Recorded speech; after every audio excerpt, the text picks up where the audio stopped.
없이 살 수 없네 나 혼자 모서리 해먹고 부족하며 지혜도 없으니 내 전원 나의 생명 또 나의 힘이라 주님을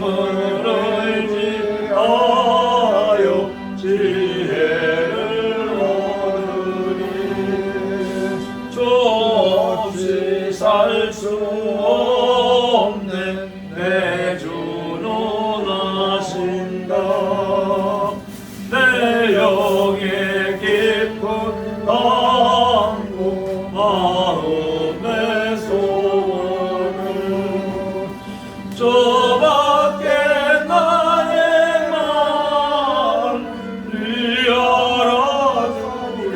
알아주리요 내 마음을 위로하사 영원케 하시리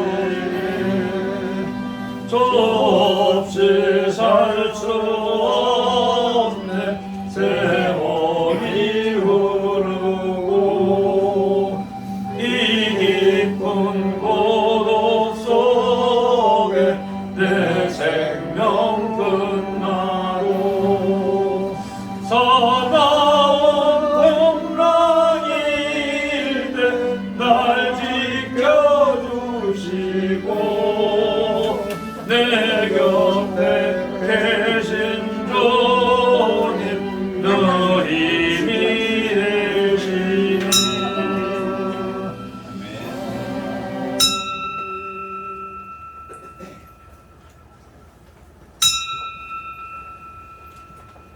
다 같이 묵상 기도 드리심으로 주일 오후 예배 하나님께 드립니다. 다 같이 묵도 드립니다.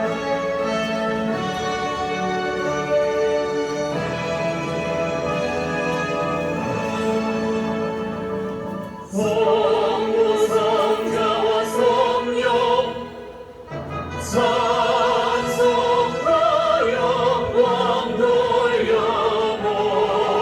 돌려보내세 내처럼 지금까지 또 영원 누르도록 성삼위의 영광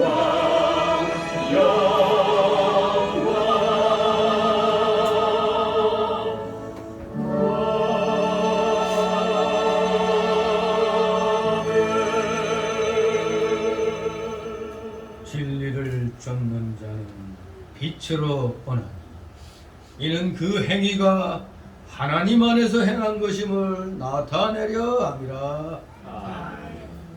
다 같이 사도신경으로 신앙 고백 드립니다. 전능하사 천지를 만드신 하나님 아버지를 내가 믿사오니 그의 아들 우리 주 예수 그리스도를 믿사오니 이는 성령으로 잉태하사 동정녀 마리아에게 나시고 본디오 빌라에게 고난을 받으사 십자가에 못 박혀 죽으시고 장사한 지 사흘 만에 죽은 자 가운데서 다시 살아나시며 하늘에 오르사 전능하신 하나님 우편에 앉아 계시다가 저리로서 산 자와 죽은 자를 심판하러 오시리라. 성령을 믿사오며 거룩한 공예와 성도가 서로 곁하는 것과 죄를 사하여 주시는 것과 몸이 다시 사는 것과 영원히 사는 것을 믿사옵나이다. 아멘. 같이 찬송가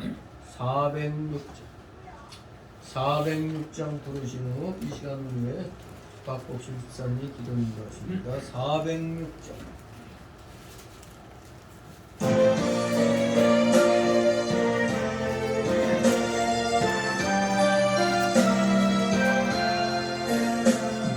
내 맘이 낙심되며 중심에 눌릴 때 주께서 내게 오사 위로해 주시네. 가는 길 캄캄하고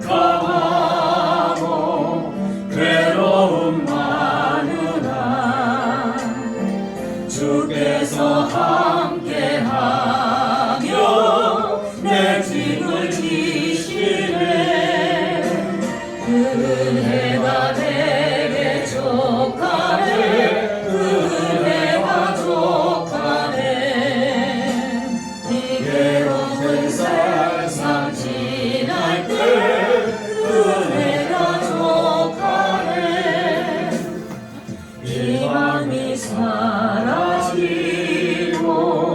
친구 날 버릴 때 주에게 속삭이며 새 희망 주시네. 싸움이 맹렬하여 두려워 떨 때에 승리의 왕이 되신 주 음성 들리네. 은혜가 내게 족하네. 은혜가 족하네.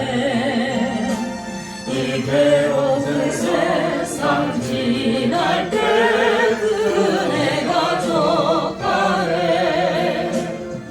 번민이 가득 차고 눈물이 흐를 때 주 나의 곁에 오사 위로해 주시네. 환난이 닥쳐와서 어려움을 당할 때 주님의 능력 입어 원수를 이기네. 은혜가 내게 족하네. 은혜가 족하네. 이 괴로운 세상 지날 때 은혜가 족하네. 기도.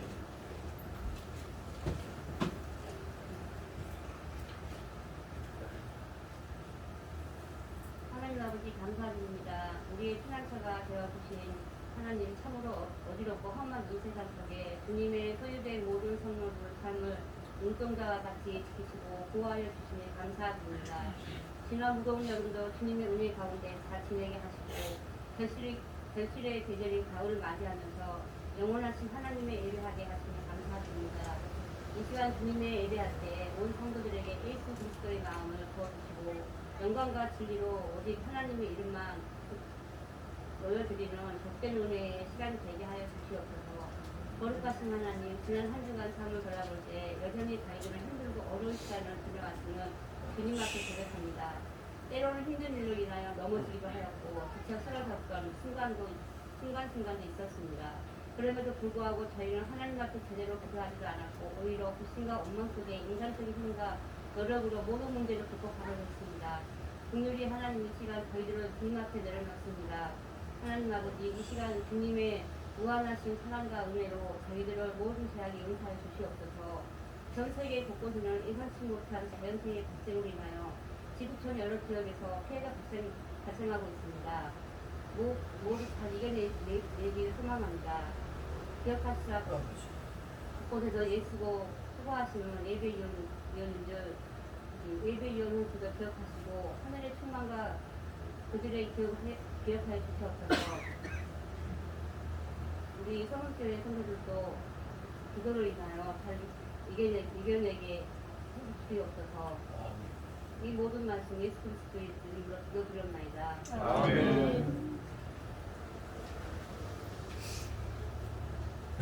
감사드립니다. 이 시간 함께 은혜 나누는 말씀 구약성경 신명기 15장 신명기 15장 1절에서 11절까지의 말씀을 우리 교독하도록 하겠습니다. 신명기 15장 1절에서 11절. 제가 먼저 읽겠습니다. 286쪽입니다. 구약성경 286쪽.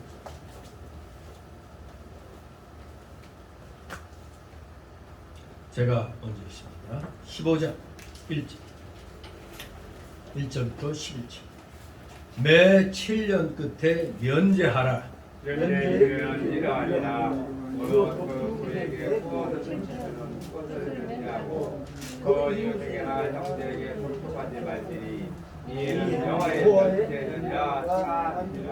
이방인에게는 네가 독촉하려니와 네 형제에게 꾸인 것은 네 손에서 면제하라. 내가 만일 내 하나님 여호와의 말씀을 듣고 내가 오늘날 내게 명하는 그 명령을 다 실행하면 내 하나님 여호와께서 네게 유업으로 주신 땅에서 네가 정령 복을 받으리니 너희에게 가난한 자가 없으리라. 6절 읽기 바랍니다. 내 하나님 여호와께서 내게 허락하신 대로 내게 복을 주시니 내가 여러 나라에 구원을지라도 너는 굳이 아니하겠고 내가 여러 나라를 지킬지라도 너는 지령을 받지 아니하리라. 네 하나님 여호와께서 네게 주신 땅 어느 성읍에서든지 가난한 형제가 너와 함께 가거든 그 가난한 형제에게 네 마음을 강팍해 하지 말며 네 손을 움켜쥐지 말고 반드시 내 손을 그에게 펴서 그 요구하는 대로 쓸 것을 넘기고 삼가 너는 마음에 악념을 품지 말라. 곧 이르기를 제 7년 면제년이 가까웠다 하고 내 궁핍한 형제에게 악한 눈을 들고 아무것도 주지 아니하면 그가 너를 여호와께 호소하리니 네가 죄를 얻을 것이라. 나는 반드시 그에게 피할 것이요 피할 때는 악한 마음을 품지 말 것이니라. 이러하여 내 하나님 여호와께서 내 범사와 내 수고를 그에게 복을 주시리라. 다 같이 11절. 땅에는 언제든지 가난한 자가 그치지 아니하겠으므로 내가 네게 명하여 이르노니 너는 반드시 네 경내 네 형제의 곤란한 자와 궁핍한 자에게 네 손을 펼치니라. 아멘. 예. 오늘 오후 시간의 제목은 우리가 오전 시간의 제목이 뭐죠? 보물찾기입니다. 보물찾기. 그 하늘의 보물찾기의 그 주체는 우리 각 개인입니다. 구원받은 성 개인적인 그러한 그 하늘의 보물 쌓는 방법이라면 오늘 이 오후 시간에 이 말씀은 객관적으로 우리 모든 믿는 자들은 누구나 다 이렇게 이러한 일을 한다는 것. 외부에서 볼 때도 믿는 사람들이니까 그렇구나 저런 일을 하는구나. 바로 우리 기독교인들의 전체적인 가장 큰 하늘의 보물 쌓는 건 전도와 구제입니다. 전도와 구제. 이제 그 중에서 이제 실질적으로 사람들이 몸으로 우리가 베풀음으로써 느끼는 건 자기를 도와줄 때 느끼는 거죠. 그래서 오늘 이제 가난한 자를 돕자라는 제목으로 오후 시간에 함께 은혜를 나누도록 하겠습니다. 이 1절에서 11절 가운데 아주 핵심이 7절, 8절 말씀입니다. 7절, 8절 같이 있습니다. 네 하나님 여호와께서 네게 주신 땅 어느 성읍에서든지 가난한 형제가 너와 함께 나아가는 그 가난한 형제에게 네 마음을 강팍해 하지 말며 네 손을 움켜쥐지 말고 반드시 네 손을 그에게 펴서 그 요구하는 대로 쓸 것을 넉넉히 구워주라. 아멘. 여러분들이 진정 이러한 성도들이 되기를 소망합니다. 그러한 실력을 여러분이 갖춰야 돼요. 그 실력을 갖추기 위해서는 보물쌓기를 하늘에다 잘 해야 되는 겁니다. 잠언 21장 26절에는 이런 말씀을 합니다. 어떤 자는 종일토록 탐하기만 하고 탐하기만 하나 의인은 아끼지 아니하고 시제하느니라. 즉 구제를 시행하느니라. 그렇게 말씀하고 있습니다. 그래서 이 세상에는 두 종류의 사람이 있다고 할 수가 있습니다. 두 종류의 사람. 한 사람은 무엇을 어떻게든지 더 갖기를 탐하는 사람이고 또 다른 한 사람은 내가 갖고 있는 것을 가난한 이웃들에게 나누어 주려고 하는 사람입니다. 여러분 우리 기독교인은 어떠한 자가 되어야 되죠? 전자의 후자예요. 후자. 내가 갖고 있는 거 좀 나눠주고 싶은 그러한 마음가짐. 특히 나보다 형편이 어려운 자들에게 나눠주려고 하는 이러한 사람이 정말로 하나님께서 원하시는 종류의 사람인 것입니다. 바로 후제란 자체는 이 하나님 뜻인 겁니다. 특별 은총을 받은 사람이나 일반 은총 속에 있는 사람이나 공통점의 또 하나죠. 남을 도와주는 것. 사람의 탈을 쓰고 있으면 기본 양심이 이런 자세를 항상 갖추고 있어야 돼요. 왜냐하면 우리 사람은 내가 어려울 때 누가 도와주기를 바라지 내가 남을 먼저 도와주겠다는 생각을 안 갖고 이런 생각하면 안 되죠. 나도 평상시에 남을 좀 돌아보고 하다가 내가 어려움에 처했을 때 남들이 또 도와주는 이런 일종의 이것도 돌고 도는 순환관계에 있는 겁니다. 내가 잘 뿌려주니까 잘 뿌렸더니 또 잘 걷어들이게 되는 겁니다. 심은 대로 거둔다는 게 또 그런 원리라고 할 수 있습니다. 아무튼 이 구제라는 것은 하나님의 뜻입니다. 그래서 오늘 이 신명기의 이 본문의 면제령 규례는 바로 이러한 하나님의 뜻을 잘 나타내는 말씀입니다. 이 15장은 한마디로 사랑과 긍휼의 규례장입니다. 사랑과 긍휼의 규례. 거기에서 핵심이 면제하라 이겁니다. 원래 이 신명기는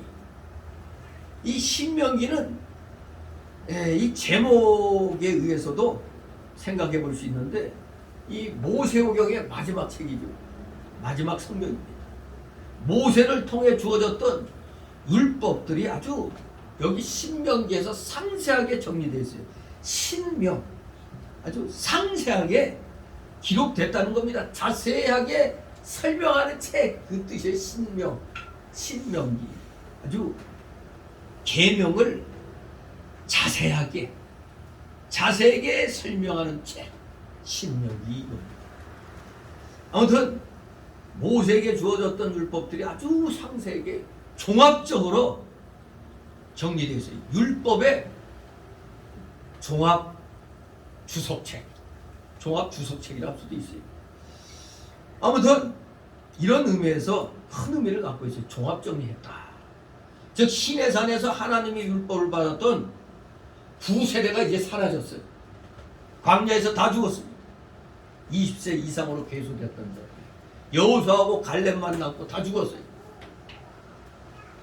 그리고 이제는 신세대가 장차 들어가게 될 가나안 정복의 주인공으로 등장하자 그들에게 다시 한번 과거에 주어졌던 율법을 반복하여 적용하고 확장시켜야 전달할 필요가 생겼기 때문에 이제 가나안 입성을 앞두고 이스라엘의 과거 역사와 그 율법의 의미를 새삼 정리 설교한 것이 바로 이 신명입니다.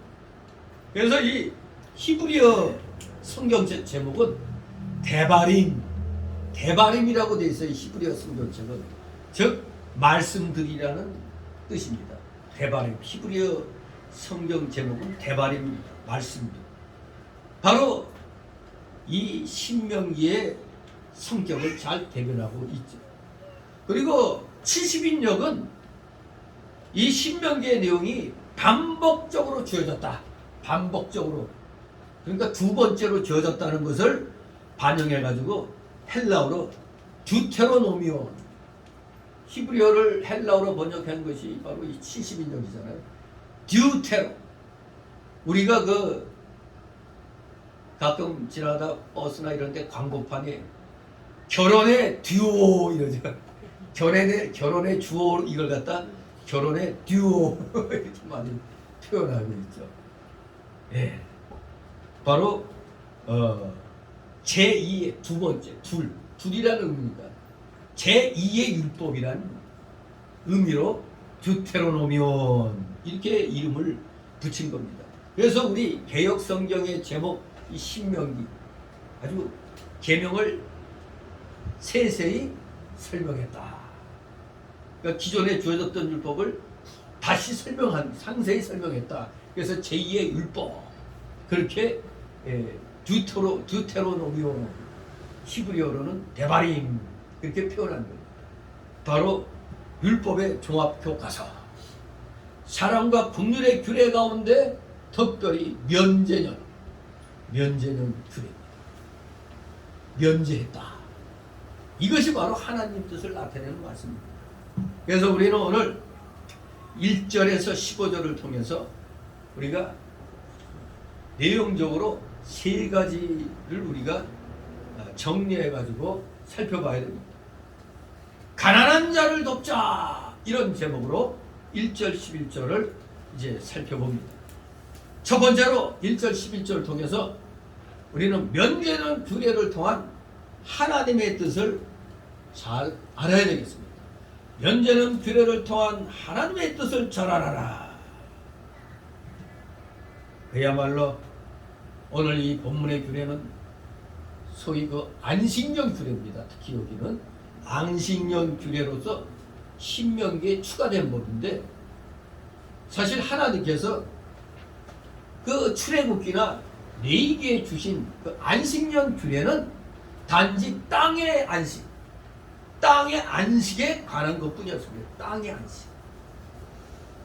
출애굽기 23장 10절 11절에 너는 6년 동안은 너희 땅에 파종하여 그 소산을 거두어 제7년에는 갈지 말고 묵혀두어서 네 백성의 가난한 자로 먹게 하라. 그 남은 것은 들짐승이 먹으리라. 너의 포도원과 감람원도 그리할지니라. 이렇게 땅에 대한 안식년이었습니다. 또 레위기 25장 3절 4절도 너는 6년 동안 그 밭에 파종하며 6년 동안 그 포도원을 다스려 그 열매를 거둘 것이나 제7년에는 땅으로 쉬어 안식하게 할지니. 땅의 안식에 관한 규례. 여호와께 대한 안식이라. 너는 그 밭에 파종하거나 포도원을 다스리지 말며 땅으로 하여금 쉬도록 하신 겁니다. 그러나 이제 모세는 비제 면제에 대한 추가적인 규정을 지금 하나님의 권위로 명령을 하는 겁니다. 그 앞에서 보면은 14장 28절 29절에선 가난한 자들에 대한 보호 규정으로서 셋째 11조 규례를 언급했어요. 14장 28절 29절에 보면은 매 3년 끝에 그해 소산의 10분의 1을 다 내어 네 성읍에 저축하여 너희 중에 분깃이나 기업이 없는 내인인가 네 성 중에 우고하는 객과 및 고아와 과부들로 와서 먹어 배부르게 하라. 그리하면 네 하나님 여호와께서 너희 손으로 하는 범사에 네게 복을 주시리라. 이렇게 말씀하고 있습니다.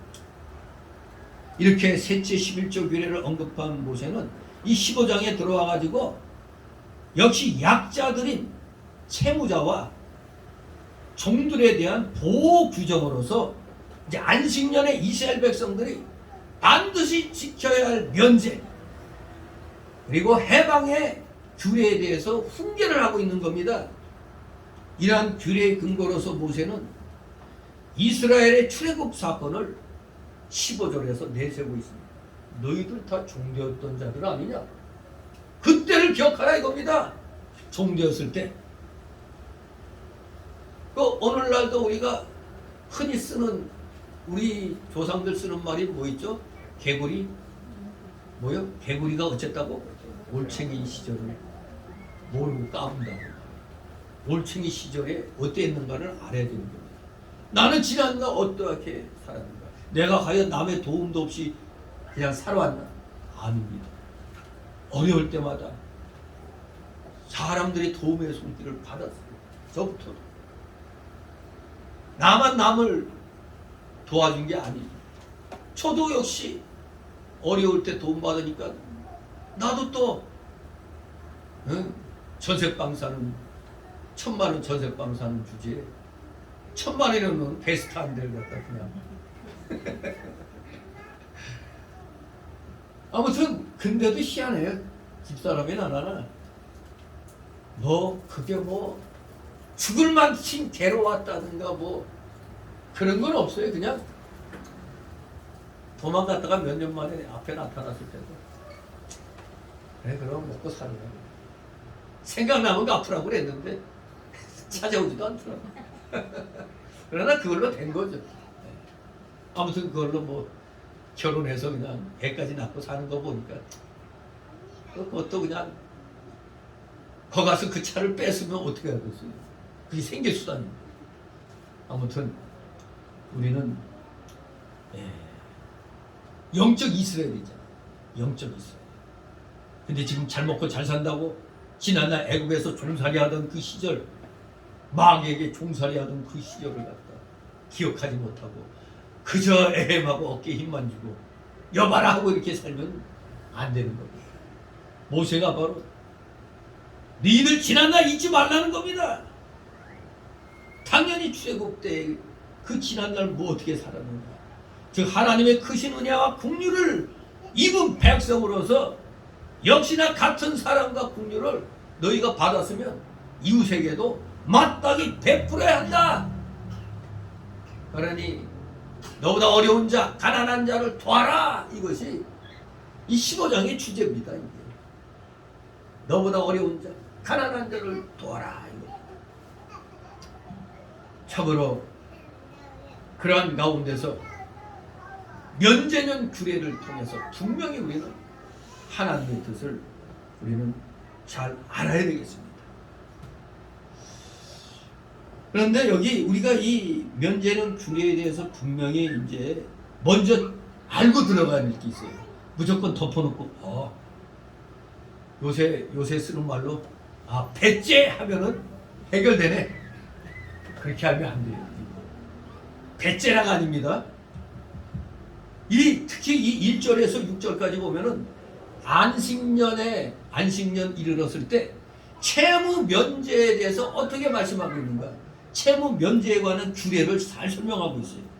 그래서 여기 규정된 이 채무 빚진 것에 대한 이 면제의 그 정의에 대해서 사실 지금 학자들 간에 두 가지 상반된 견해가 있어요. 여기를 해석하는 데 있어서 두 가지로 의견들이 좀 헷갈리고 있는 게 있습니다.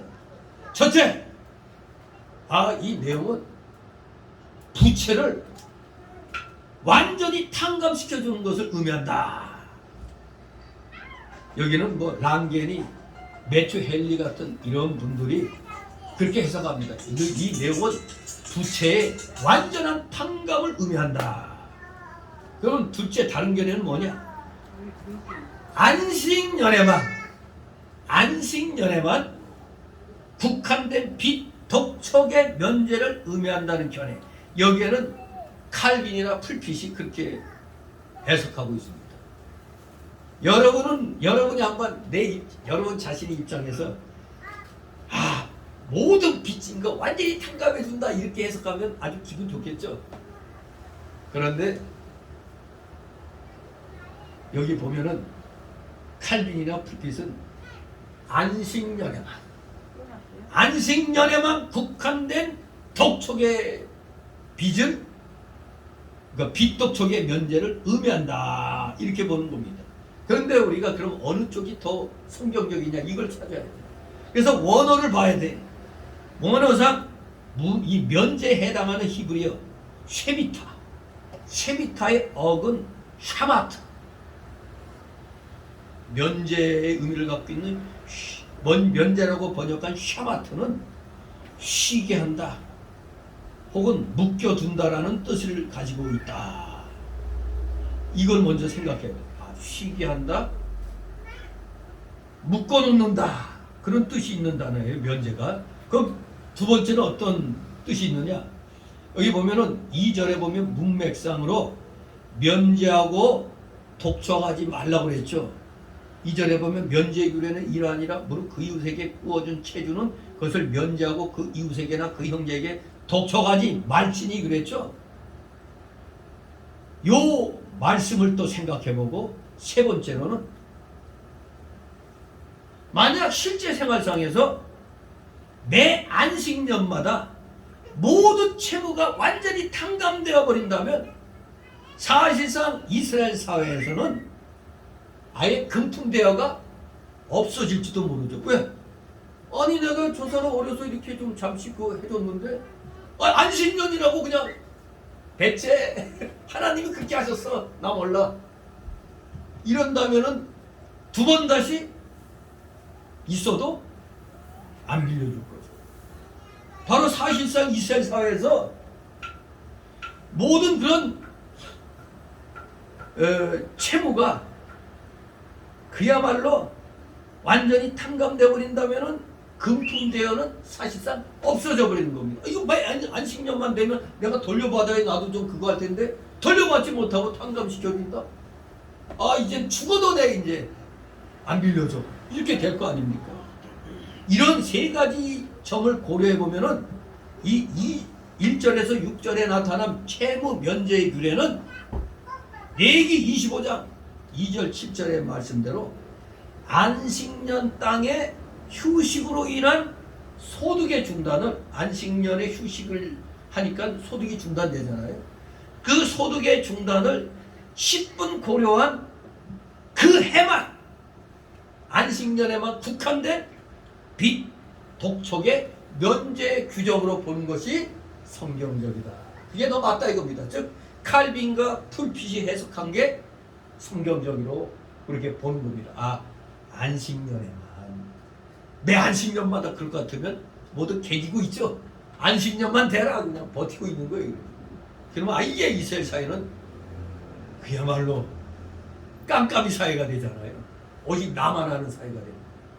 그렇기 때문에 이런 세 가지 면을 생각할 때 요 면제 규례는 안식년에만 국한된 빚독촉의 면제 규정이구나, 이렇게 보는 것이 타당한 것입니다.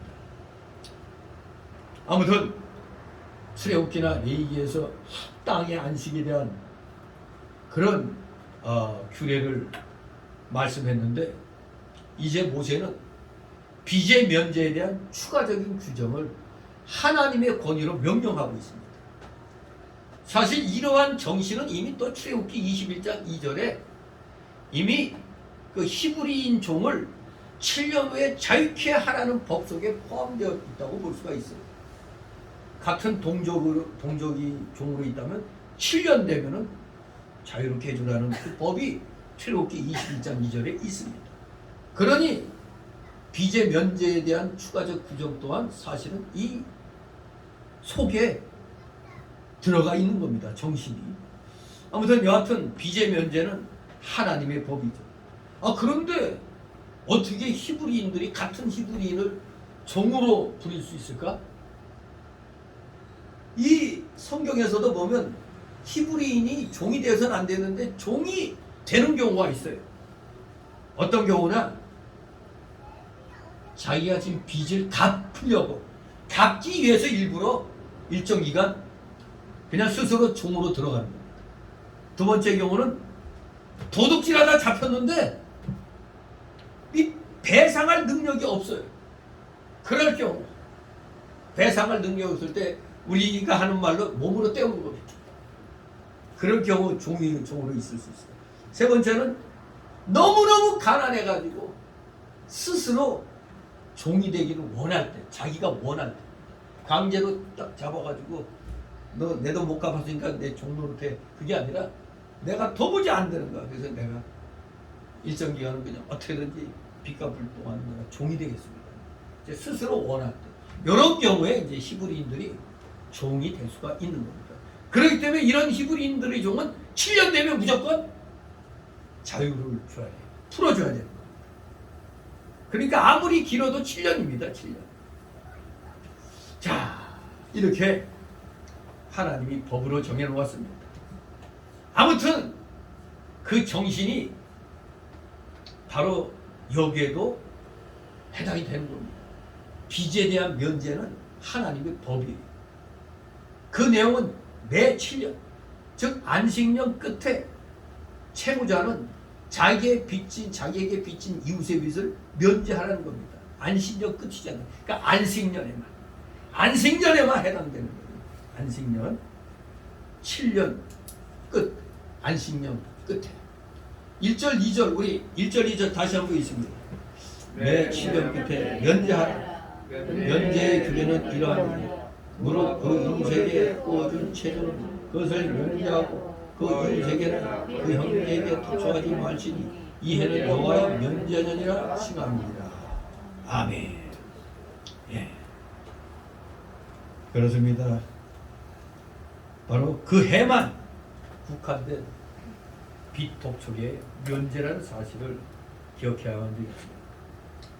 우리나라에서도 가끔 대통령 바뀔 때 너무 그 경제적으로 어려운 문제가 생기면 특별히 대통령령으로 뭐 채무 탕감해 준다 이런 게 이제 자영업자들. 요새 유튜브에 보면은 긴급 해가지고 이 자기 채널을 꼭 보라고 채무 갚지 마시오 뭐 이런 것도 막 떠요. 이 썸네일이라고 그러죠. 아무튼 이 엄지손 이걸 썸이라고 그러니까 엄지손톱 네 엄지손톱 엄지손톱 같은 그런 제목 같은 걸 막 달아놓죠. 거기에 낚여가지고 또 보게 된단 말이에요. 시시껄렁한 내용. 아무튼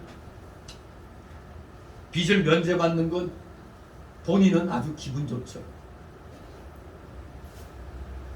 그러나 우리는 또 내 자신만 이익을 생각하면 안 되죠. 물론 빚을 진 사람은 심정 뭐 말할 것이 없겠죠. 빚지고 못 갚으면 그 심정 참 괴로운 일이죠.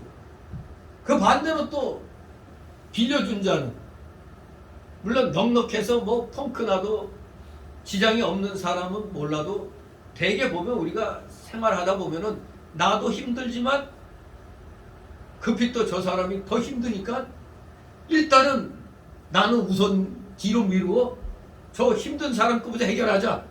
그런 마음을 할 때가 있어요. 또 많이. 그러니 그런 사람의 심정도 우리가 또 생각해 줘야 되는 겁니다. 아무튼 우리 하나님께서 다 그 마음들을 알고 계십니다. 정말로 여기 이 명령을 하나님의 권위로 명령하는 모세는 채무자가 그 이웃에게나 그 형제에게 독촉하지 말라고 말했습니다. 일단은 없는 자 일단 편에 서가지고 이제 얘기를 합니다. 빚진 자의 심정에서는 경제적 곤란뿐만 아니라 더구나 또 빚을 갚지 못한 그 심리적인 부담과 또한 열등감에서 오는 고통 뭐 말할 수 없이 클 것입니다. 그렇기 때문에 모세는 이 면제에 관한 법을 적용함에 있어서 유대인과 이방인들을 분명히 구별했습니다.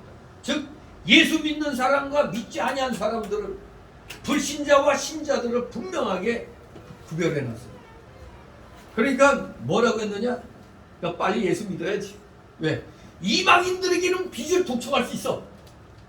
이방인들에게는 빚을 독촉할 수가 있습니다. 거기에 몇 절에 나왔죠?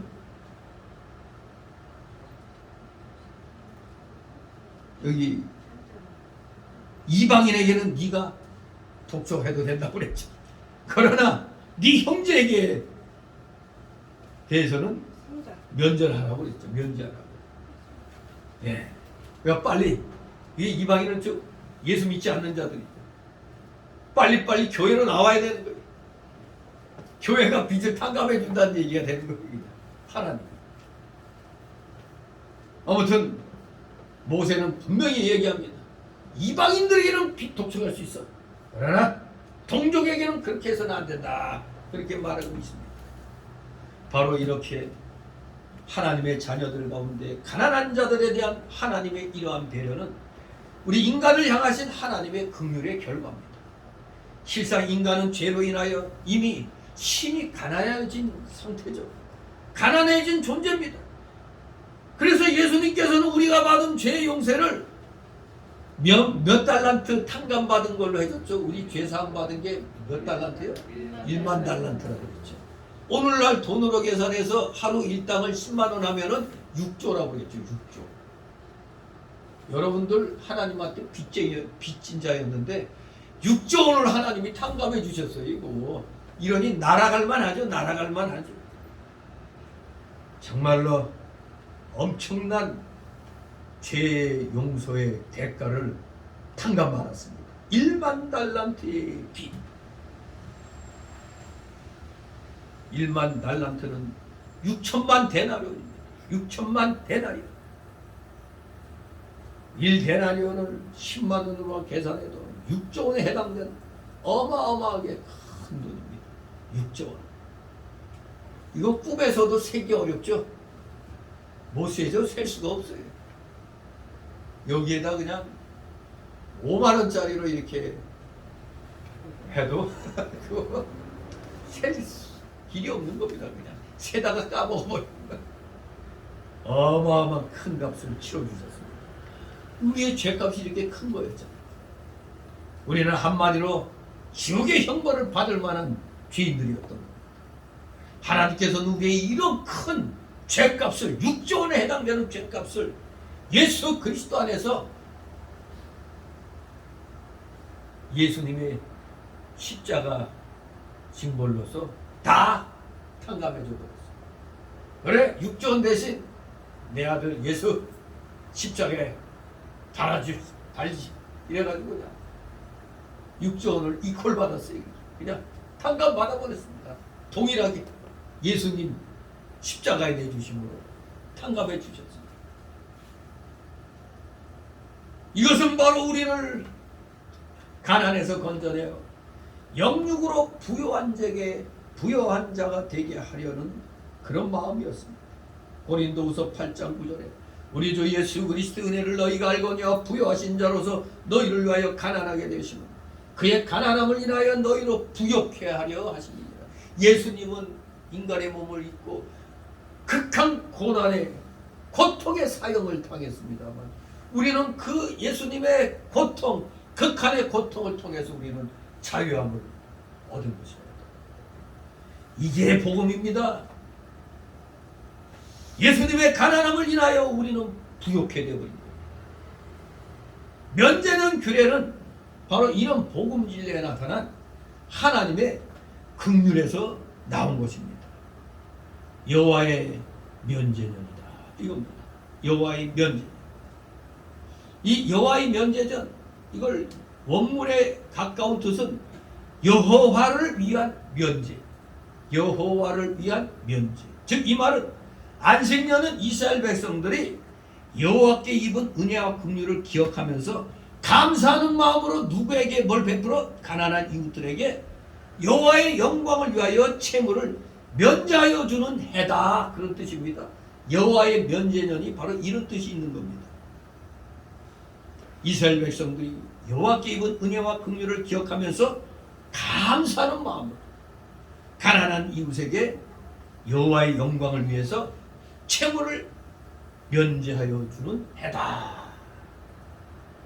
그렇기 때문에 우리는 오늘 말씀을 통해서 두 번째로 해야 할 일은 구제의 명령을 반드시 실천해야 된다 이겁니다. 첫 번째는 이 면제는 규례를 통한 하나님의 뜻을 분명히 알아야 돼요. 긍휼과 사랑, 은혜. 두 번째로 구제의 명령은 가난한 자를 도우라는, 그러니까 네 형제 중에 가난한 자를 도우라는 이 명령은 반드시 실천해야 한다는 것입니다. 모세는 면제는 규례와 더불어서 이제 실질적으로 가난한 자들에게 구제하는 일에 구제하는 일에 대해서 교훈하고 있습니다. 7절, 8절 같이 있습니다. 7절, 8절. 네 하나님 여호와께서 네게 주신 땅 어느 성읍에서든지 가난한 형제가 너와 함께 거하거든 그 가난한 형제에게 네 마음을 강팍히 하지 말며 네 손을 움켜쥐지 말고 반드시 네 손을 그에게 펴서 그 요구하는 대로 쓸 것을 넉넉히 구워주라. 또 10절도 한 번 있습니다. 너는 반드시 그에게 구제할 것이요 구제할 때는 아끼는 마음을 품지 말 것이니 이로 인하여 내 하나님 여호와께서 네 범사와 네 손으로 하는 바에 네게 복을 주시리라. 아멘. 여기에 언급된 구제는 일종의 대여 형식의 구제입니다. 대여해 줍니다. 레기 25장 35절에도 보면 네 동족이 비난하게 되어 빈손으로 네 곁에 있거든 너는 그를 너와 객이나 우고하는 자처럼 너와 함께 생활하게 하라 그렇게 말씀했습니다. 참 대단한 긍휼과 은혜입니다. 동족이 어려운 상태가 돼서 빈손으로 네 옆에 있으면 도우라는 겁니다. 그래서 너와 함께 생활하게 하라고 명령을 내립니다. 오늘 본문의 구제 명령을 다시 정리해 보면은 첫째, 반드시 구제하라는 겁니다. 반드시입니다. 반드시. 왜? 오전에도 1만 달란트 6조 원을 갖다 탕감해 줬는데 너 왜 500만 원 너 빚진 자 그 왜 안 탕감해 주냐 이겁니다. 그러니 내가 6조 원을 탕감받은 만큼 나도 탕감해 줘야 돼요. 반드시 구제하라는 겁니다. 반드시란 말이 8절과 10절에 두 번이나 쓰였죠. 반드시.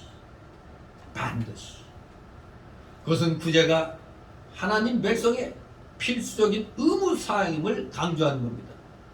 여러분, 교회들마다 이제 특별 구제를 위한 또 헌금도 하고 또 구제하는데 좀 교회가 힘을 쓰라는 얘기 많이 하죠.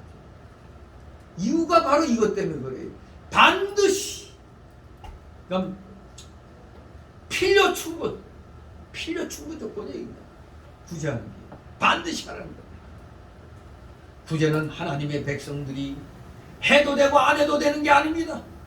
반드시 해야만 하는 것. 안 하면 죄가 된다고 9절에서 말씀하고 있습니다. 9절 읽습니다. 삼가 너는 마음에 악력을 품지 말라. 곧 이르기를 제 7년 면제년이 가까웠다 하고 내 궁핍한 형제에게 악한 눈을 들고 아무것도 주지 아니하면 그가 너를 여호와께 호소하리니 네가 죄를 얻을 것이라. 아멘. 안 하면 죄가 된다고 했어요. 구제는 해야 되는 거구나. 필수적인 의무입니다. 의무. 우리가 이 대한민국에 살면서 반드시 해야 할 국민의 의무가 있죠. 납세의 의무, 국방의 의무, 또 뭐죠? 교육의 의무가 있어요. 반드시 해야 됩니다. 안 해서는 안 되는 겁니다. 두 번째로 오늘 이 1절 11절에서 우리에게 주시는 명령을 정리하면 마음을 강팍해 하지 말고 손을 움켜쥐지 말고 아끼는 마음을 품지 말고 어떻게 하라? 구제하라. 피라는 겁니다. 요건 못 줘. 요건 내가 써야 돼. 이렇게 꽉 쥐지 말고 피라는 겁니다. 반드시 구제하라. 그래서 네 손을 펴라는 말씀이 두 번이나 나오죠. 8절에 반드시 네 손을 그에게 펴서 그 요구하는 대로 쓸 것을 넉넉히 꽂으라. 11절에 땅에는 언제든지 가난한 자가 그치지 아니하겠으므로 내가 네게 명하이로는 너는 반드시 네 경내 네 형제의 곤란한 자와 궁핍한 자에게 네 손을 펼치니라. 손을 펴라. 손을 움켜쥐는 것은 돈을 감추는 태도며 손을 펴는 것은 구제하는 태도입니다. 우리 어린애에게 맛있는 것 딱 줬을 때 나 좀 줄래 그러면 어떤 애기는 이렇게 띄워주는데 어떤 애기는 막 이렇게 뒤로 감추잖아요. 안 주는 거 아까우니까. 우리 사람의 심리가 그렇거든요. 진실로 우리는 손을 펴는 삶을 살아야 됩니다. 10절에 아끼는 마음을 품는다는 원어, 이 라라는 단어, 마음에 근심하다, 불쾌하다는 뜻입니다. 즉 구제할 때 돈을 아까워하면은 마음에 근심이 생겨요. 심지어 불쾌감이 생기는 거예요. 아이씨 나도 해야 되는데 자꾸 망설이고 고민하고 하면 괜히 내가 왜 근심을 해. 불편해지잖아요. 그래서 로마서 12장 8절에 보면 구제하는 자는 성실함을 하라 이 말씀이 있습니다. 성실함을 하라. 성심이라는 원어는 하플로테스라는 단어인데 단순함, 너그러움, 후함이라는 뜻이 있어요. 그러니까 복잡하게 생각하지 말라 이거예요. 단순하게 너그럽게 후하게 주라는 얘기입니다. 뭐든지 복잡하게 생각하면 일 못해요. 특히 이 구제할 때는 복잡하게 생각하면 안 됩니다. 너무 계산하면 안 됩니다. 그저 마음을 단순하게 가지고 너그럽게 그냥 투라 이겁니다. 하나님이 그렇게 우리에게 요구하시는 겁니다. 그러면서 오늘 1절 11절 통해서 세 번째로 우리가 분명히 알아야 될 것이 있죠. 그의 필요대로 넉넉하게 꾸어주라는 겁니다. 그의 필요대로. 첫째는 이 구제 명령은 반드시 구제하라는 거였죠. 둘째는 마음을 강팍하게 하지 말고 손을 펴지 움켜쥐지 말고 아끼는 마음을 품지 말라고 그랬어요. 세 번째가 필요대로 넉넉히 꾸어주라 이겁니다.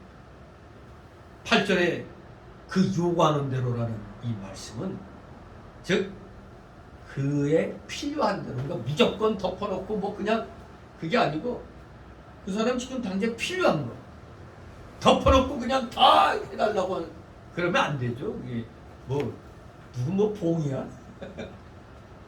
필요한 거. 저 사람한테 이거면 되는데 저 사람이 너무 지나치게 요구하면 그건 또 안 되는 거잖아요.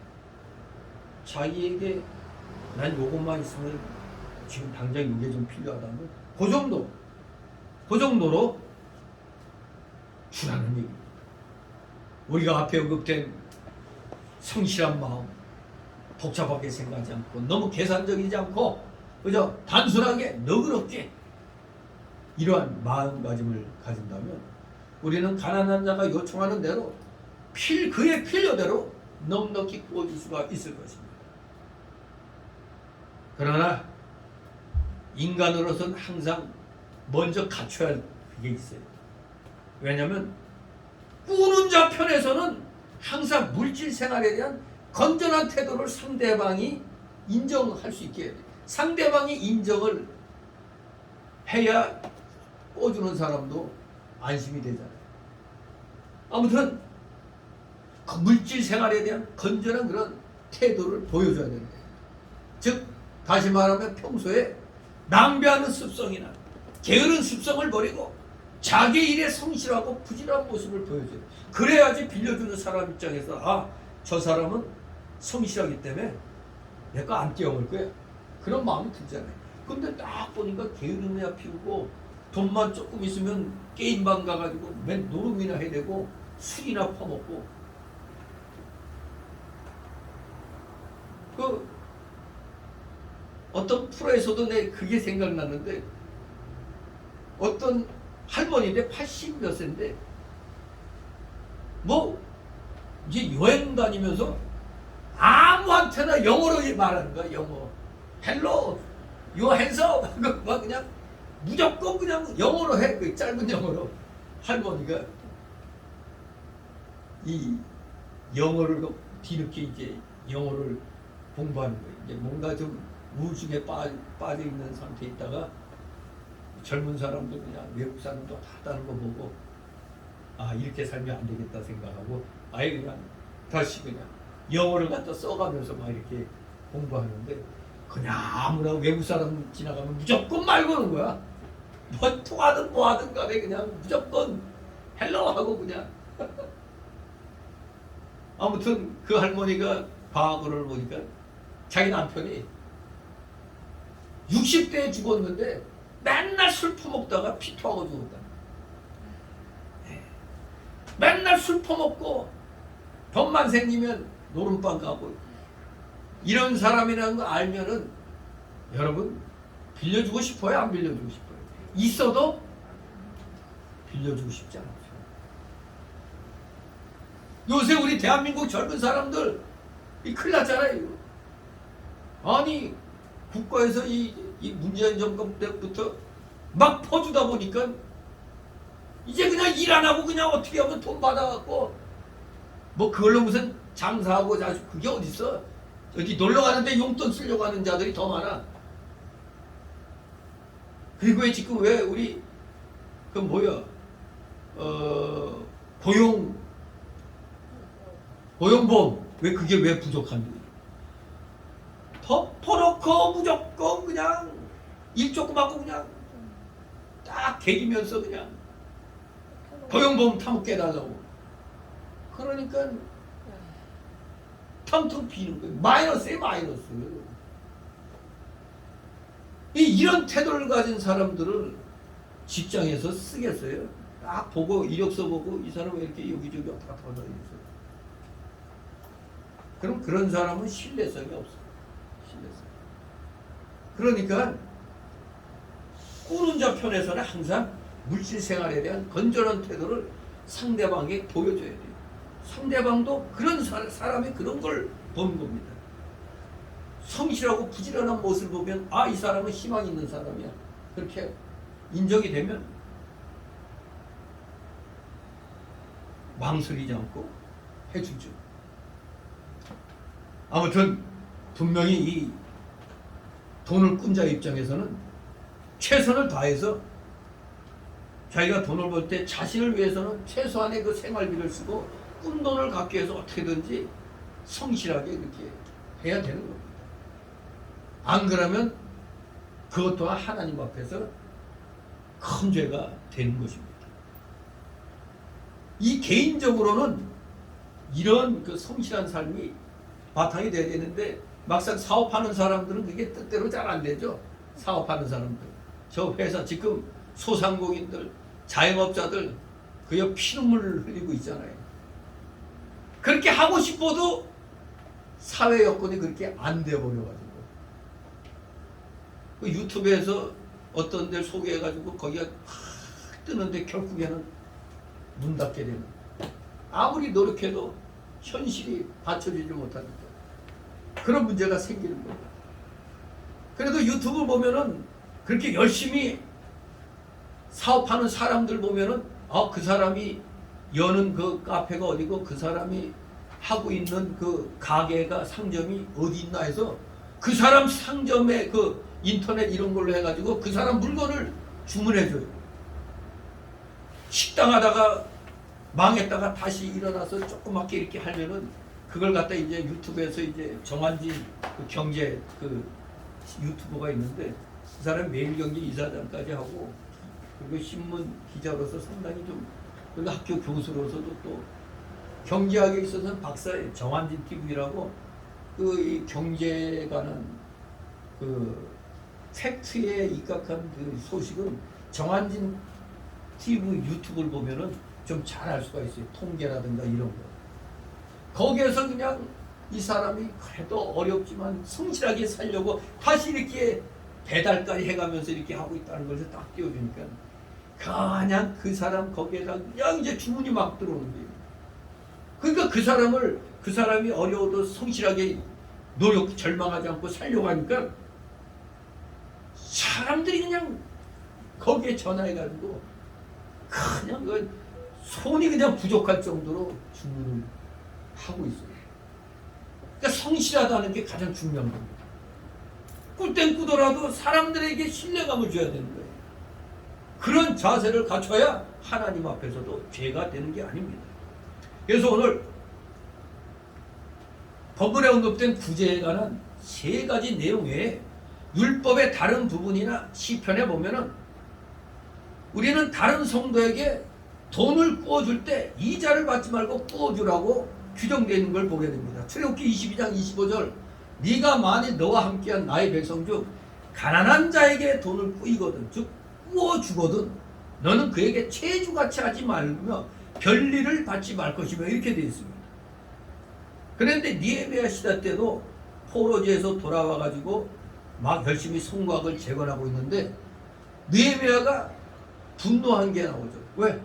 모두 성곽 공사하고 자기 생활을 제대로 못하는 가운데 있다 보니까 소득이 없다 보니까 이제 빌리게 되거든요.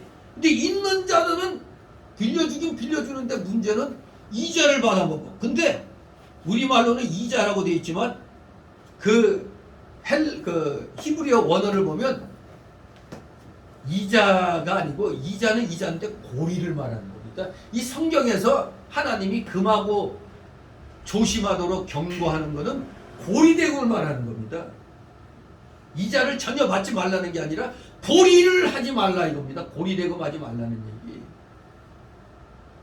그런데 백성들 어렵게 그냥 한 손에는 칼들고 한쪽으로는 일하면서 싸우면서 건설하는데 있는 사람들이 그 자들에게 고리를 받고 빌려준단 말이에요. 그러니 느헤미야가 분노해가지고 이제부터 받지 말라고 딱 그렇게 경고를 하죠. 우리 예수님도 우리에게 최소한의 이자는 예수님이 허락하셨잖아요. 그러니까 오늘날 이 은행 이자 정도는 우리가 다 아무 꺼리낌 없이 얘기를 하는 거예요. 이 구약에서 이 이자를 받지 말라는 건 고리대금을 받지 말라는 겁니다. 고리대금. 아무튼 이 의미를 이해하지 못해가지고 잘못하면 예수님도 잘못됐다고 보죠. 왜 은행이자 받으라고 했습니까? 아닙니다. 고리대금 하지 말라는 얘기입니다. 고리대금. 사실 고리대금 업자 중에 가장 무서운 이자가 뭐죠? 달러 이자죠. 달러 이자. 이건 악한 일입니다. 고리대금. 이거는 하나님이 금하는 겁니다. 아무튼 이런 의미에서 이자를 받지 말고 꿔주라고 규정하는 겁니다. 높은 이자를 받지 말라는 겁니다. 높은 이자. 이렇게 성경에 가르친 구제명령의 요지는 반드시 구제하라. 반드시 구제하라. 마음을 강팍하게 하거나 손을 움켜쥐거나 아끼는 마음을 하지 말라. 단순하고 너그러운 마음으로 또 그에 필요한 대로 넉넉히 꿔주라. 그리고 고리를 받지 말라. 이겁니다. 이것이 하나님의 명령인 것입니다. 그리하면 마침내 하나님께서 복을 주신다는 걸 말씀합니다. 그래서 세 번째 우리에게 분명히 교훈해 주는 것은 구제하는 자들은 하나님의 복을 반드시 받는다는 겁니다. 구제하는 자들은 하나님의 복을 받는다. 오늘 본문은 우리가 이렇게 가난한 자를 구제하면 물질적 유함의 복을 받을 것이라고 약속합니다. 4절 5절에 네가 만일 네 하나님 여호와의 말씀만 듣고 내가 오늘날 네게 명하는 그 명령을 다 지켜 행하면 네 하나님 여호와께서 네게 유업으로 주신 땅에서 네가 정령 복을 받으리니 너희 중에 가난한 자가 없으리라. 또 10절에 너는 반드시 그에게 구제할 것이요 구제할 때는 아끼는 마음을 품지 말 것이며 이로 인하여 네 하나님 여호와께서 네 범사와 네 손으로 하는 바에 네게 복을 주시리라. 결코 말씀대로 행하면 뭘 주신다고? 복을 주신다고. 복을 주신다고 선언하고 계십니다. 이로 인하여 네 하나님 여호와께서 즉 네가 구제를 실천할 때 네 하나님 여호와께서 네 범사와 네 손으로 하는 바에 복을 주시리라. 이렇게 말씀하는 겁니다. 그러니 우리가 누구에겐가 좀 나보다 형편이 어려운 사람의 형편을 헤아려서 빌려주면 나는 뭘 받는다? 하나님께 복을 받는다는 걸 우리에게 가르쳐 주는 겁니다. 구제하는 자들에 대한 하나님의 복에 대해서는 아주 잠언서가 많이 가르치고 있죠. 잠언 11장 24절 25절 이거 여러분들 잘 기억하시기 바랍니다. 잠언 11장 24절 25절 흩어 구제하여도 더욱 구하게 되는 일이 있나니 과도히 아껴도 가난하게 될 뿐이니라. 구제를 좋아하는 자는 풍족하여질 것이요 남을 윤택하게 하는 자는 윤택하여지리라. 아멘. 여러분들 모두 윤택한 삶을 살기를 소망합니다. 아멘. 윤택한 삶. 또 잠언 19장 17절에 이건 진짜 기가 막힌 말씀입니다. 가난한 자를 불쌍히 여기는 것은 여호와께 꾸이는 것이니 그 선행을 갚아주시리라. 쉽게 얘기하면 가난한 자를 불쌍히 여겨서 불쌍히 여겨서 꾸어주면은 하나님께 꾸어드리는 거라 이겁니다. 하나님께 빌려드리는 거래. 하나님이 뭐 없어갖고 빌려받아요? 그런데 가난한 자에게 빌려주면은 하나님께 빌려주는 것이 된다는 거예요. 그러면 하나님이 빌려 갖고 있으면은 하나님이 없어 갖고 빌린 거예요? 아니잖아요. 차고 넘치도록 주식에서 받는 겁니다. 바로 그 선행을 갚아주시라고 잠언 19장 17절에 분명히 말씀하고 있습니다. 그러니 여러분들 좀 어렵고 힘들더라도 나보다 더 어려운 사람이 생길 때는 마음을 더 그렇게 써야 돼요. 혹시 모르죠? 이 중에 하나님이 갑자기 자고 났더니 로또가 됐어. 어떡할 거예요, 여러분? 말할 거예요. 말로만. 어떤 거 되는 순간 대한민국에서 사라졌을 수도 있어. 소리 소문 없이 도망가. 뭐 어떤 경찰관은 좋은 직장 놔두고 말이야 로또 됐다고 직장 간두고 잠적을 해버려. 아이 기가 막히네. 여러분들 우리 그 배고플 때 어떤 생각 많이 해요? 먹을 건 없고 배고플 때 생각하는 게 이제 머리로 그려요. 국을 끓여가지고 이 국에다가 쇠고기를 좀 썰어놓고 뭘 좀 맛있는 양념도 넣고 이러면서 막 이렇게 끓이는 거예요. 그러면서 너도 먹고 나도 먹고 뭐 이런 식으로 혼자 머릿속으로 그냥 요리하는 겁니다. 그런 식으로 여러분도 만약 하나님이 복을 주시면은 미리 계획을 세워라. 이걸 가지고 하나님의 영광을 위해서 뭐 좀 해야겠다. 이런 생각을 해야 되는데 이상하게 사람들은 그거 생기면 먼저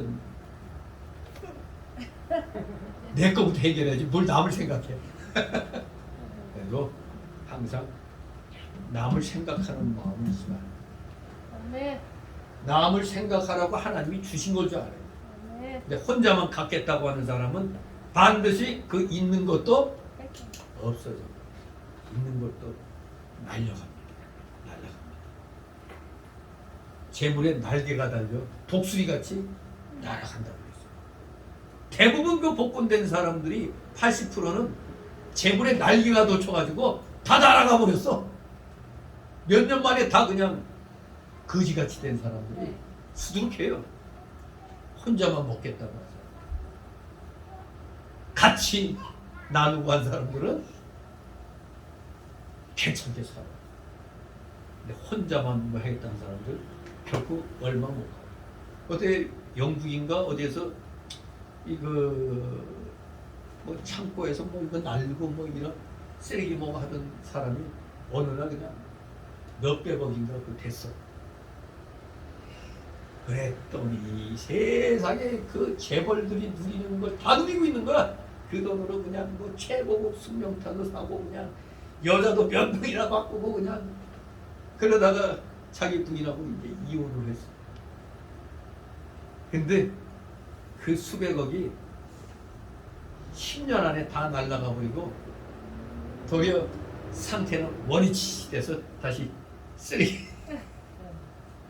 맨 도박하고 그냥 꽁돈 생겼다고 도박하니까 그 많던 돈이 그냥 몇백억 되는 거 그 말고 다 들었을 줄 알았는데 그것도 10년 되니까 다 바닥 나버린 거예요. 근데 우리는 하나님께 몇 조를 빚졌다고? 6조를 빚지고 있었는데 6조를 갖다 다 갚아주셨죠. 그 몇백억도 10년을 못 남겨. 그래도 많이 버틴 거죠. 10년이면. 근데 웃기는 일이 그 사람이 다시 재혼했는데 이혼한 아내하고 다시 재결합한 거야.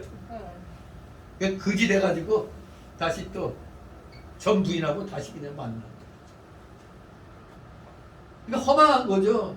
한때 잘 나갈 때 이걸 관리를 잘해야 되는데 그냥 펑펑펑펑 쓰니까 그냥 한순간에 그냥. 근데 대부분 미국에서도 그 복권된 사람들을 조사를 해봤더니 처음보다 더 나빠졌다는 거야. 80%. 그러니까 갑자기 일확천금 생겼다고 해가지고 이판사판 그냥 못 누린 거 다 누려보자 이렇게 하면 얼마 못 가요. 그럴 때일수록 하나님이 나누라고 주셨다 생각하고 아멘. 나누는 여러분이 돼야 돼. 아멘. 뭔가 된 것 같네. 아멘. 왜냐면 어차피 그건 하나님 거지 어느 누구 것도 아니잖아. 어느 날 누구에게가는 또 떨어질 수 있는 거예요. 근데 이왕이면 우리 기독교인들에게 주시면 우리 기독교인들은 하나님의 영광을 위해서 쓰겠다는 그런 결심을 해야 되는 거예요. 아무튼 과도하게 막 흩어구제해도 더욱 부하게 되는 일은 하나님이 그렇게 만들어 주시는 거예요. 네가 썼어. 쓴 만큼 내가 더 보태주지 이겁니다. 선행을 갚아주신다고 했어요. 또 잠언 28장 27절 보면 가난한 자를 구제하는 자는 궁핍하지 아니하려. 아멘. 못 본 채 하는 자에게는 저주가 많으니라 그랬어요. 못 본 채 하는 자. 가난한 자를 구제하는 자는 궁핍하지 아니하려니. 못 본 채 하는 자에게는 저주가 많으니라. 이렇게 하늘나라의 보물을 열심히 쌓으니까 하나님이 갚아주시는 거예요. 선행으로 윤택하게 해주고. 그런데 땅에다 보물 쌓기만 하면은 자꾸 저주받는 일만 생기는 거예요. 가난한 자를 구제하는 자는 가난해지는 것이 아니고 하나님께서 복을 주심으로 더욱 풍족해지고 오히려 구제하지 않는 자가 더 가난해지는 겁니다. 구제하지 않는 자가 더 가난해지는 거예요. 주님께서도 주는 자에게 더 풍성한 복이 임할 것을 누가복음 6장 38절에서 말씀하고 있습니다. 뭐라고요? 주라. 그리하면 너에게 줄 것이니 그 후이 되어 누르고 흔들어 넘치도록 하여 너에게 안겨주리라. 아멘. 아니 세상에 후이 되어 눌러서 막 넘쳐 막 그런 거 그냥 그것도 흔들어 가지고 우리 예수님도 화투 칠 줄 아시나? 우리 그 화투 칠 때 나중에 그런 방법도 있다고 그러죠. 흔들어. 그럼 배가 돼버리는 거 아니에요? 우리 한국 사람도 화투 칠 때 아주 성경적으로 치는 것 같아요. 흔들어가지고 그냥 배로 불려갖고 하나님 바로 흔들어서 차고 넘치도록 주신다고 그랬어요. 아멘. 오늘 결론을 말씀드립니다. 오늘 본문을 통해서 우리는 세 가지의 실제적인 교훈을 받는 거예요. 실제로 우리는 매 면제는 주례를 정하신 하나님의 말씀을 깨달아야 됩니다. 면제는 주례를 정하신 하나님의 마음을 깨닫자. 그것은 빚으로 고생하는 가난한 자를 동정하시고 배려하시는 마음입니다. 그 하나님의 마음은 지옥 형벌을 받아야 마땅했던 우리의 모든 죄를 용서하신 그 크신 사랑에서 가장 크게 나타나셨어요. 6조 원이나 빚을 진 나를 탕감해 주셨잖아요. 그러니까 여러분 6조 원을 기억하세요. 하루 임금 10만 원으로 계산하면 나는 1만 달러 때 6조 원의 빚을 진잖아요. 근데 그걸 탕감받았어요. 6조 원.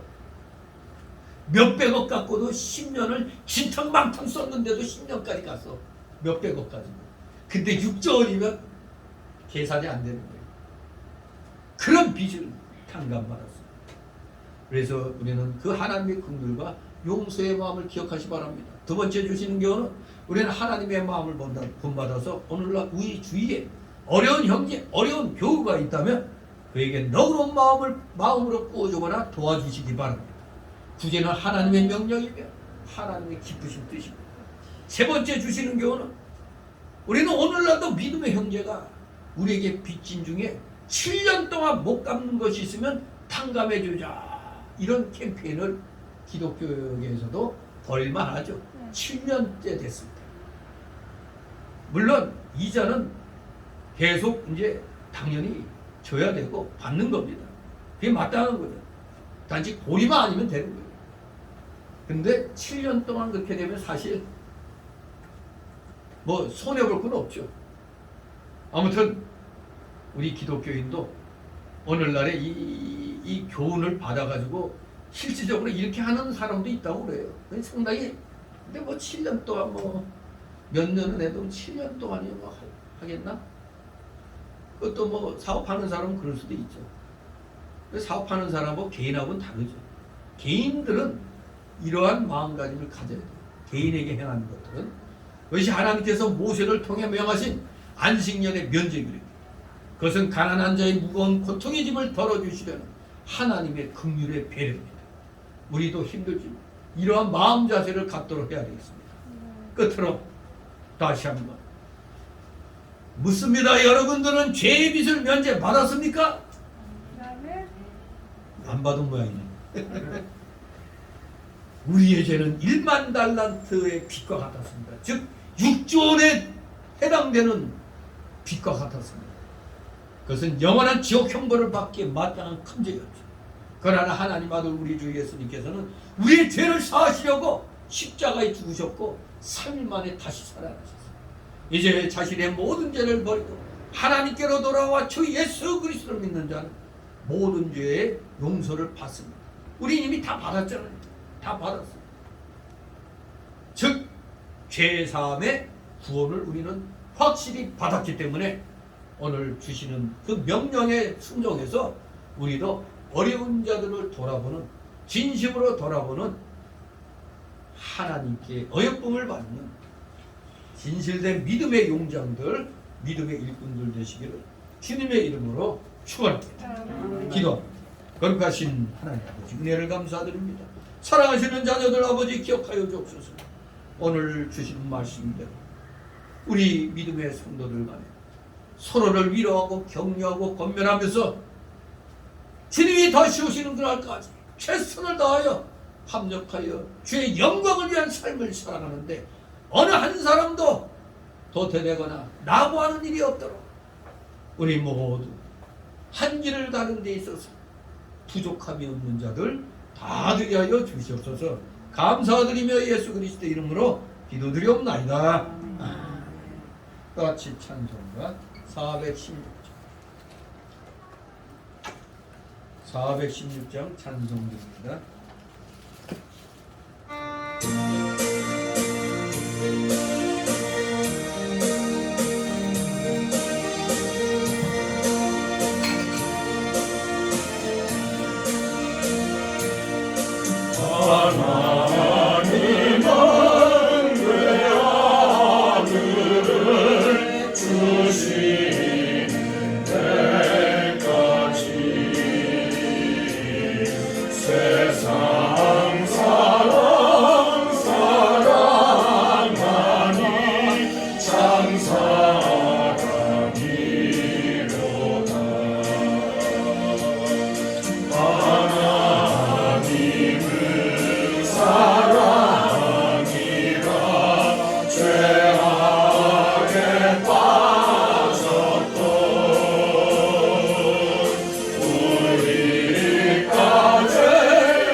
마칩니다.